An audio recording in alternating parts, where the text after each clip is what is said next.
Welcome back to the 5th in the series of domestic violence, and today we're going to be talking about what's your supporter's IQ. We're going to go through an assessment and see how you do on if you know if you are a supporter or not. Okay? Here we go. When witnessing threatening actions towards others, do you feel compelled to stop them? Yes, no, sometimes. Number 2. Do you try to please friends rather than yourself in order to just avoid the conflict? Yes, no, sometimes. Number 3. When you or someone confides in you about some emotional abuse, do you give advice? Do you offer a safe place? Do you give them maybe a resource like a phone number or an email or a website they can check out? Yes, no, sometimes. Number 4. When you or someone confides in you about financial abuse, do you give advice or a safe place or a resource to them? Yes, no, sometimes. Number 5. When someone confides in you about violence, do you give advice, offer a safe place, give them a resource? Yes, no, sometimes. Number 6. Do you become offended if someone doesn't take your advice?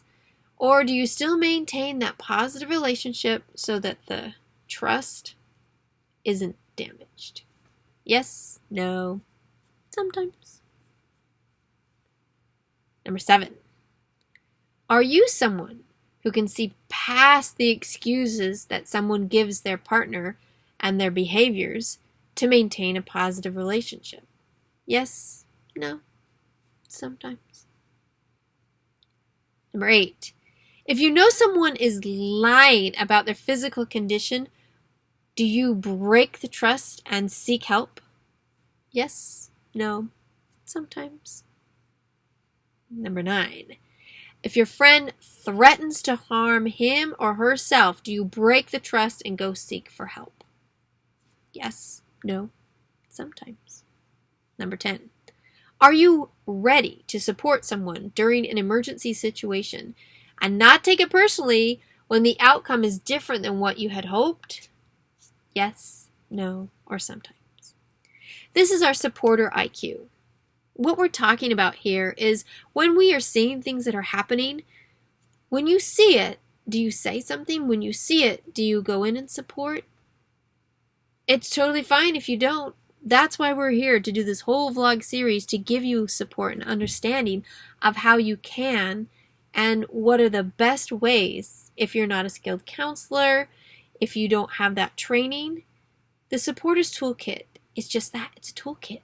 It's to help you understand how to build trust, how to draw the boundaries, and how to show empathy.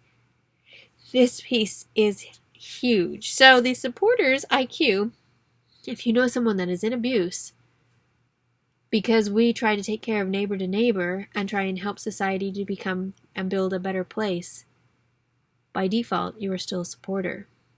Doesn't mean you have to invite them into the basement and live with you for the next 2 years. But there are things you can do as a supporter. And if we stand up more and more to be that support, we have less and less victims because the conversation is open. So, what is your supporter's IQ? I'm going to post this as a link so that people can take it on their own and find out what is my supporter's IQ. All right, we'll see you guys on the 6th and final of this vlog series. And we'll be discussing about the supporters gap and how we can narrow it. Alrighty.